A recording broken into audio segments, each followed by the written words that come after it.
Christie apologizes. Robert Gates confesses. And Democrats and Republicans debate income inequality. Tonight on Washington Week. I am who I am, but I am not a bully. Christie, the tough-talking, hands-on New Jersey governor who has his eye on the White House, says he was betrayed. I am embarrassed and humiliated by the conduct of some of the people on my team. In a story straight out of a Hollywood script about politics, revenge, and ambition, Christie takes center stage. As a result of what has been revealed today, this governor has a lot of explaining to do.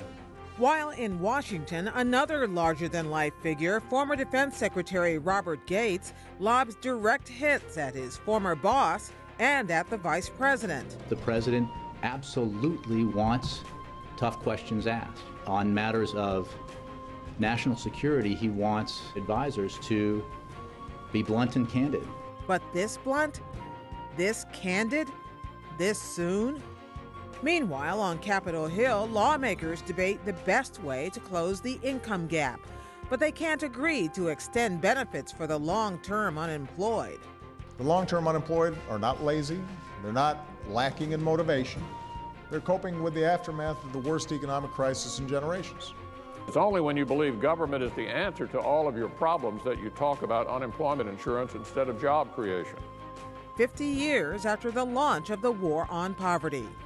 Covering the week, John Dickerson of Slate magazine and CBS News, Peter Baker of the New York Times, Ed O'Keefe of the Washington Post, and Beth Reinhard of National Journal. Award-winning reporting and analysis, covering history as it happens. Live from our nation's capital, this is Washington Week with Gwen Ifill. Once again, live from Washington, moderator Gwen Ifill. Good evening. For a long, long time, their reputations were soaring. Democrats loved Republican Christie, and they had not a bad word to say about former Defense Secretary and Bush holdover Robert Gates.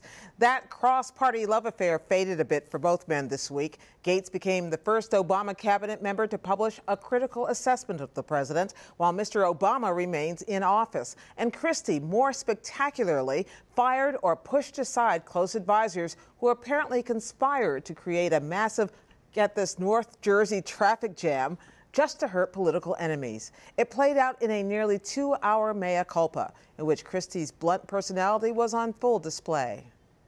I have very heated discussions and arguments with people in my own party and on the other side of the aisle. I feel passionately about issues, and I don't hide my emotions from people. I am not a focus group tested, blow-dried candidate or governor. That, of course, was what many people like about him. But what caught my ear right then was that he referred to himself as a candidate, little pause, then as a governor. So what did that press conference tell us about the kind of candidate or governor or leader that Christie is and will be? Well, for 2 hours, it told us almost everything but his Social Security number.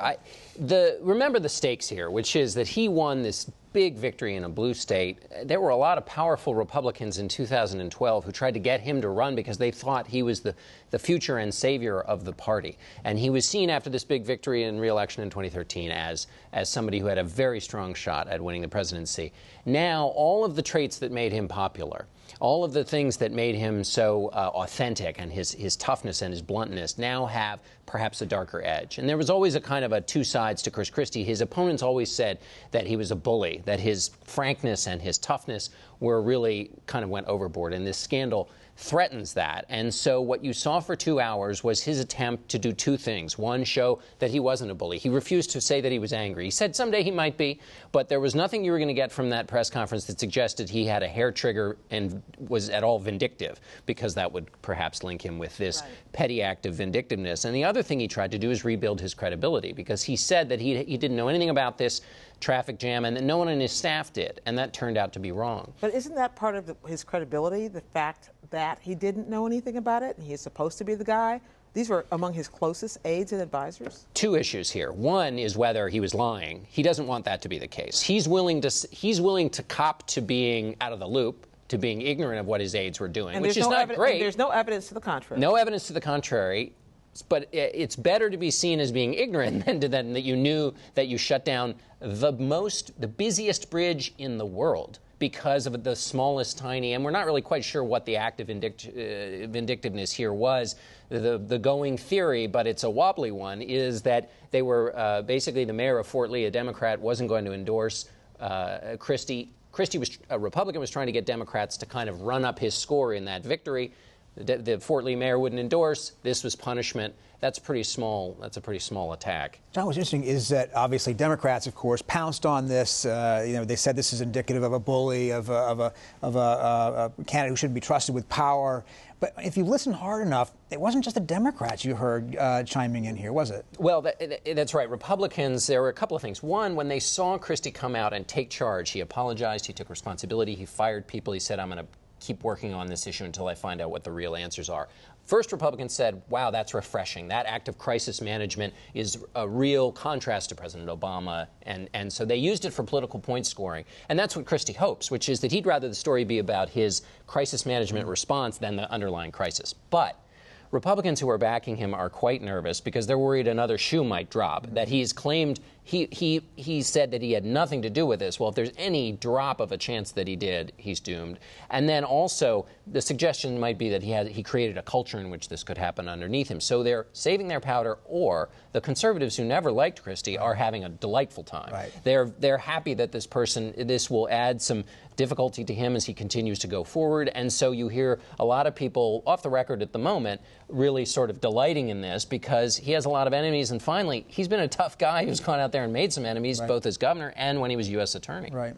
Do you have a sense, John, that Republicans west of the Delaware River really care about this, and that we would be just as focused on it were it someone like Governor Scott Walker or Bobby Jindal in Louisiana? It is very bad to have a screenplay-like scandal near a major media market. I mean, that's his problem. And also, much of Christie's kind of the love affair with Christie is some people engaged in that love affair are major executives at television networks who like him. I mean, he is a cinematic figure, and this is the good and the bad of Chris Christie, and it's what was on display in that press conference, which is he's got this something in politics we don't see much that plays well on TV, that plays well in the political theater, and that's the good side of him. And the bad side, of course, is that can be a little rough and brusque for some people.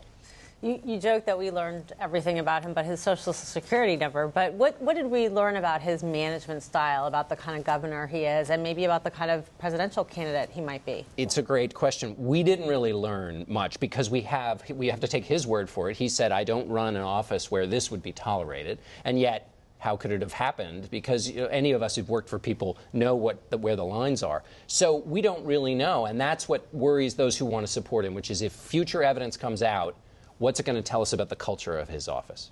Well, that wasn't the only major political explosion you've heard this week. The other one involved the coming publication of Duty, memoirs of a secretary at war. Robert Gates expresses anger, frustration, and admiration for the people he worked for, and no small measure of introspection about his own role in two administrations. But much of the debate arose among people who have not actually read the book, which doesn't hit the shelves until Tuesday. Peter Baker has, and he says, wait, there's more.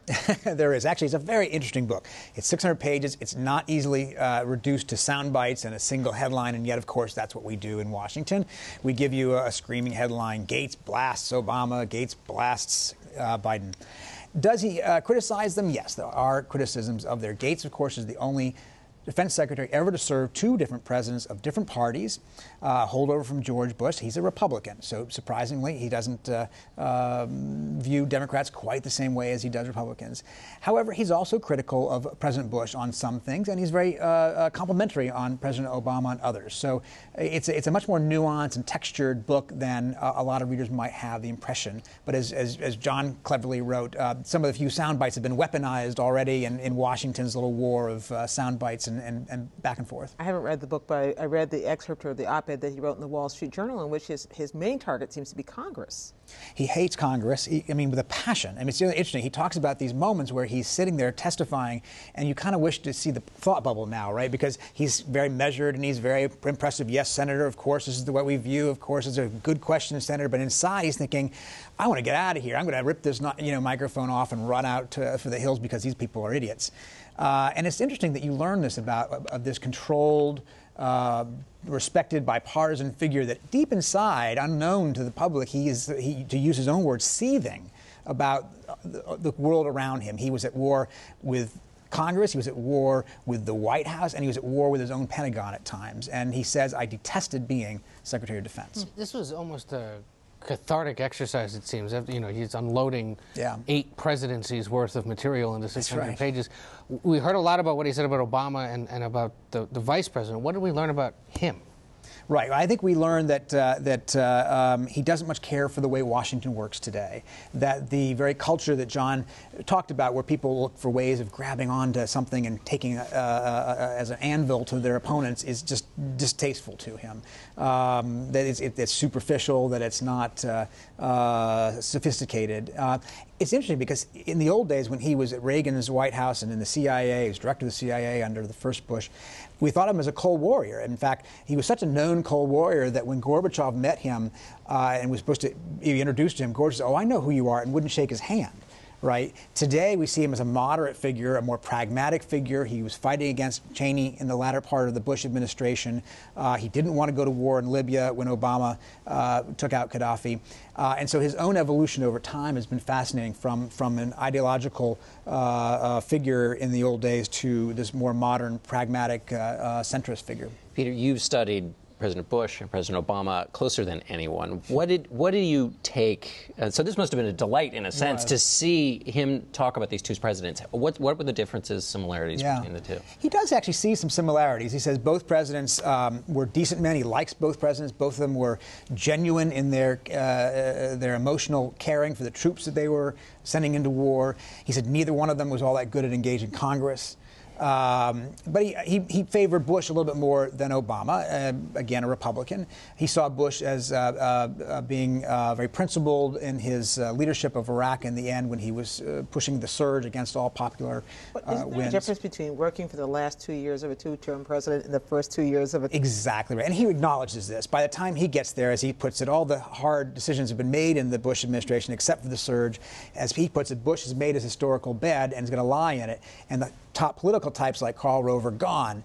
When he gets to the Obama administration, it's a new presidency. The political people are much more prevalent than he was used to in the Bush White House. They still had a re-elect ahead of them. And I think he found that politics, that suffusion of domestic politics always in the room, to be stultifying and frustrating.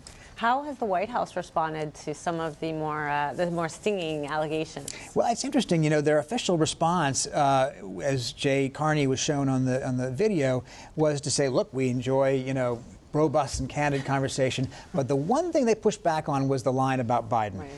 Memorably, Bob Gates says that Biden has been wrong on every foreign policy decision for the last 40 years. A pretty tough thing to say. He actually says other nice things about Biden as well, and the two of them actually were on the same side on some of these things, he admits. But that's the one thing the White House pushed back on. Not only did they say that the vice president is a great statesman, they made sure to have the photographers come in to take pictures of their weekly lunch for the first time in the 5 years of this administration. Yeah. I have to say that, and they're both sitting at the ends of a big table with no food on it. Right. This lunch just doesn't look like any fun to me. Thank you. Has to be food. So the Senate has decided it's generally a good idea to extend unemployment benefits. The House Republican leader says he's concerned as well. And the Department of Labor reported today more people than ever are just giving up on finding work. So what exactly is the holdup in extending a helping government hand? Ed? Election year politics, to put it simply. I think, believe it or not. The Senate reconvened Monday to start a new year. There was a lot of curiosity about whether this bipartisan proposal to extend unemployment benefits for 3 months could get across the first Senate procedural hurdle. All indications were going into Tuesday morning it was going to be defeated, and Democrats were quickly going to be able to label Republicans as insensitive. But suddenly during that vote, enough Republican support showed up because there were enough Republican senators who said, you know what, I want to at least talk about the possibility of doing this and finding a way to pay for it. For the first time, congressional Republicans said, if we're going to continue to extend these benefits, we've got to pay for them. It's a $6.5 billion price tag on this. Democrats turned around and said, we've done this nearly a dozen times since the downturn began in 2008. We never pay for it. Why suddenly are you looking to do this? Came Thursday, when the bill had sort of matriculated enough, and Republican proposals have been put on the table. There were things like, predictably, delaying the individual mandate of the Affordable Care Act, something that's been there before, a few different job training proposals that Republicans in the House have passed and that Republican senators are very eager to take up, and a few other proposals. But in what I think amounts now to his boldest and really most stubborn power grab, Senate Majority Leader Harry Reid just said, no, we're not going to do it. He literally pulled it from the floor, stood in the way, and Republicans were shell-shocked, I think, at the way he behaved. What's the political context for this debate? It's 2014 now. The midterms are upon us. How does that influence Democrats what's going on? really see an opening to begin discussing. I know you're going to talk a little bit about this, but really see an opening to begin talking about these issues. The idea that the economy is improving, but there are still so many Americans who are suffering. And I think on this one, as crassly political as it sounds, there are people suffering and they want to be seen as helping them and hope to set up Republicans as looking as insensitive and not helping them. And so that plays out. I really think that vote Tuesday morning to advance this really shocked Democrats because they expected this was going to go as scheduled. That Republicans would say no and they'd get to spend the rest of the week berating them for not doing this. But instead, it scrambled their schedule. Next week was supposed to be a focus on the minimum wage. Well, now they're going to have to continue this fight into next week, and they might actually have to come to an agreement and give Republicans some credit for doing this.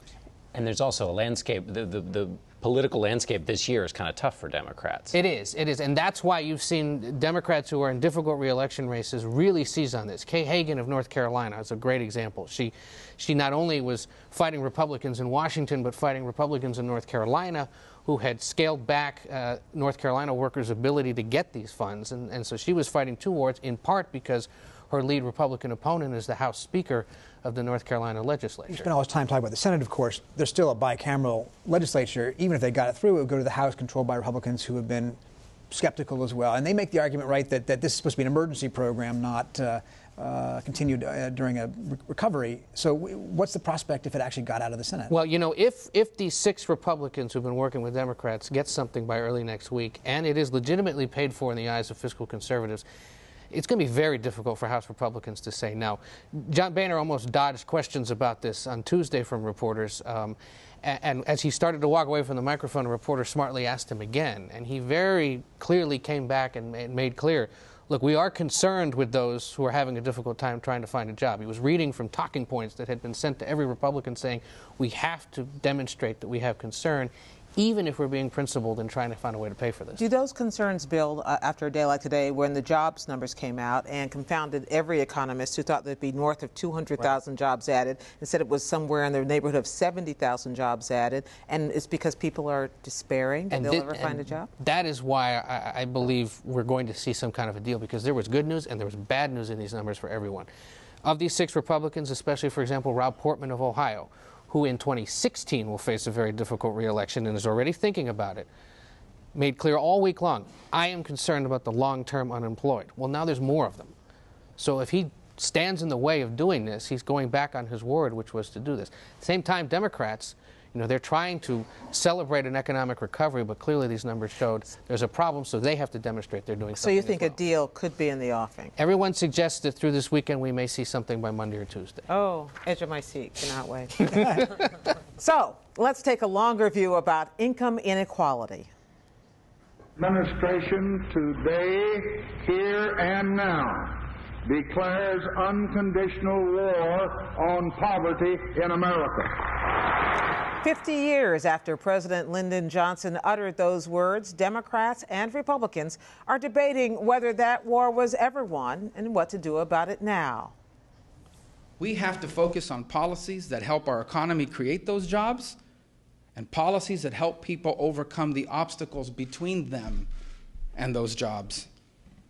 The war on poverty accomplished neither of these two things. Now, it's one thing to say we should help more Americans get ahead. But talk is cheap. We've got to actually make sure that we do it. Now, everybody at this table, we've all covered entire campaigns where the word poverty never comes up. So who is the audience for these exhortations at this moment in time, Beth? Right. It is really unusual to see, especially Republicans, talking about poverty. But don't assume that's because they're trying to communicate with poor people. I mean, the audience is actually much broader than that. And that's because this is really about an empathy gap that the Republican Party is dealing with, not the income gap. By empathy gap, I mean there's a view among a lot of folks that the Republican Party needs to try to reach to win national elections, that the party is too extreme, doesn't care, is intolerant, and the Republican Party needs to try to bring some of those people into the tent, some minorities, women.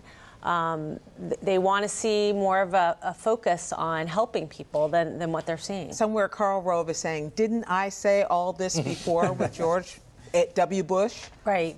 You don't hear the word compassionate conservative, but that certainly seems to be the ultimate goal, is that they would like to be seen as more compassionate.